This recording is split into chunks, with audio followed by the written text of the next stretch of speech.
A todos los radioescuchas, bendiciones de lo alto para cada uno de los que nos pueden escuchar el día de hoy. Bendecimos la vida del hombre que Dios ha utilizado en esta ciudad para que la palabra pudiese ser enviada, transmitida por estos medios. Vaya nuestro saludo al doctor Richard Monteverde, a su hijo y a todos los que nos encontramos acá. Es una palabra poderosa, la palabra de la unidad. La unidad siempre va a formar parte de nuestras vidas. Es por eso que cuando hablamos de unidad, primero tenemos que tomar la unidad como seres humanos. Antes de poder la unidad, verla hacia afuera, tenemos que verla hacia adentro. Creo que primero ¿estamos realmente unidos como personas? De repente usted me pregunta, pastor, pero ¿qué significa que yo tengo que estar unido primero? Bueno, lo podemos notar en el libro de Génesis, capítulo 1, versículo 26. Aparece ese poderoso versículo que dice, y dijo Dios, hagamos al hombre. Cuando dice Dios, hagamos al hombre a imagen y semejanza, está hablando de como que fuese un plural, ¿no? Está hablando de unas 3 personas que dan testimonio, como dice el libro también de Tercera de Juan. Pero luego el hombre se transforma cuando es formado en Génesis 2. Tiene el hombre una apariencia única, pero si lo podemos ver desde el punto de vista, está conformado por 3: cuerpo, alma y espíritu. Si tenemos cuerpo, alma y espíritu, y estamos según a imagen y semejanza del Espíritu de Dios, ¿por qué estamos mal? ¿Por qué estamos mal? ¿Por qué a veces oramos y las oraciones no son respondidas? ¿Por qué a veces manifestamos la gloria de Dios en la palabra, pero no podemos manifestarla como persona?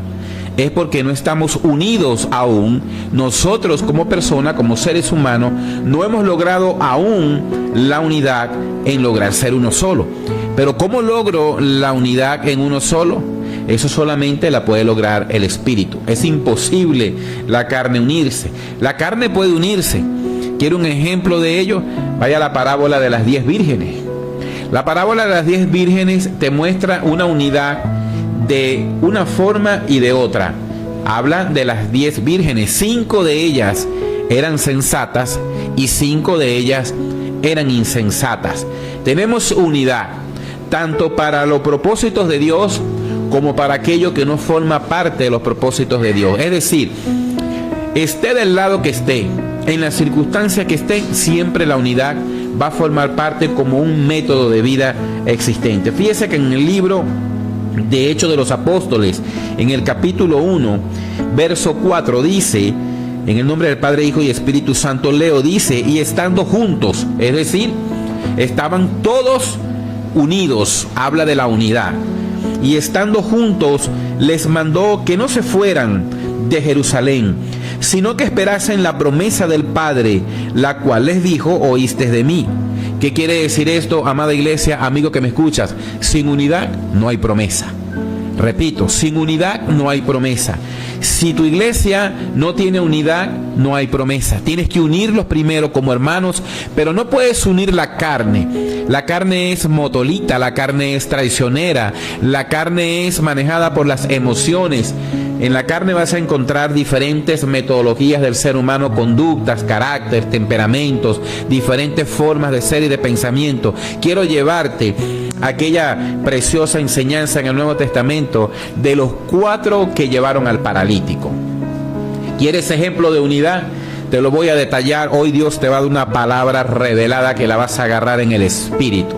Existe el paralítico, los 4, el techo y Jesús. Repito, los 4, el paralítico, el techo y Jesús. Son 4 elementos, son 4 que lo llevan. Si los 4 no están de acuerdo, no hay promesa, no hay reino. ¿Qué significa esto? Sigue agarrando esta palabra en el Espíritu. Los 4 tenían, aun cuando tenían mundos distintos, pensamientos distintos, los 4 se desprendieron de las razones y la lógica de lo personal y se unieron los 4 en el Espíritu. Es decir, ahí no hubo desacuerdo. los 4 estaban claros que el paralítico podía ser sanado. Los 4 estaban de acuerdo que entre los 4 llevando al paralítico a un destino final tenían una promesa. Es decir, si no estamos unidos, no hay promesa.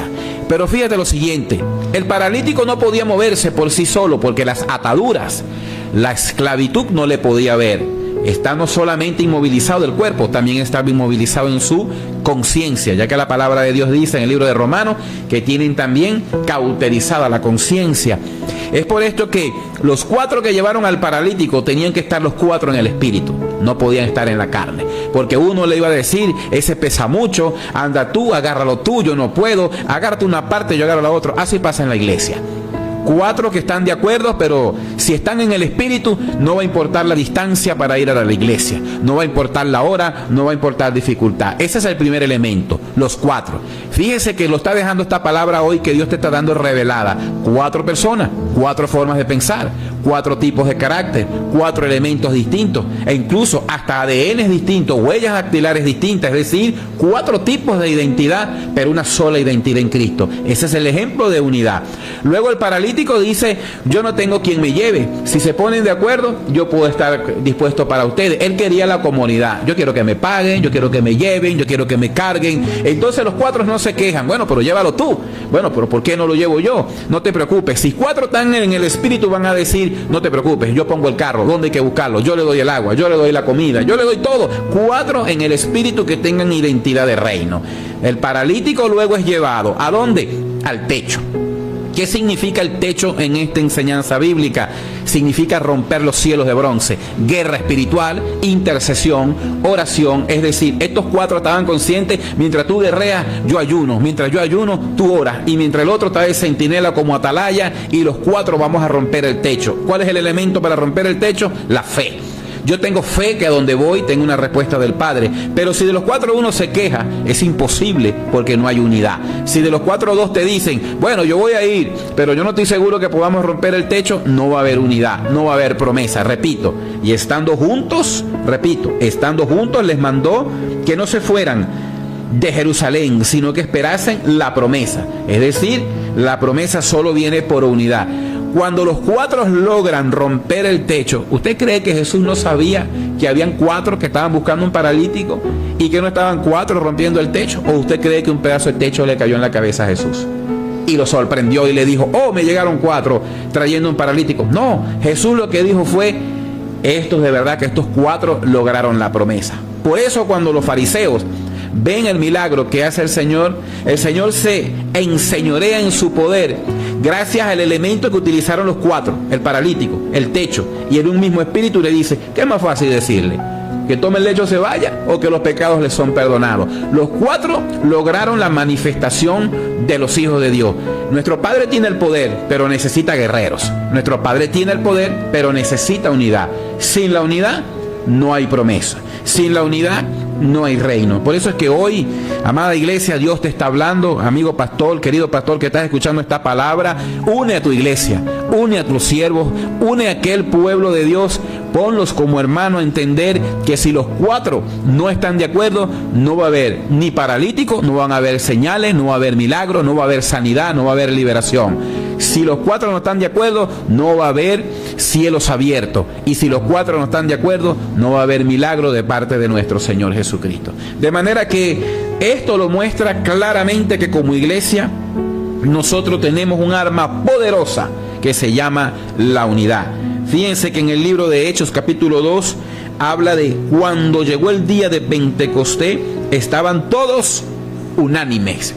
Repito, todos unánimes, juntos, 2 palabras, unánimes y juntos. Es decir, habían 10, pero los 10 pensaban igual, los 10 creían lo mismo, los 10 tenían la misma convicción, los 10 estaban claros de que había una promesa.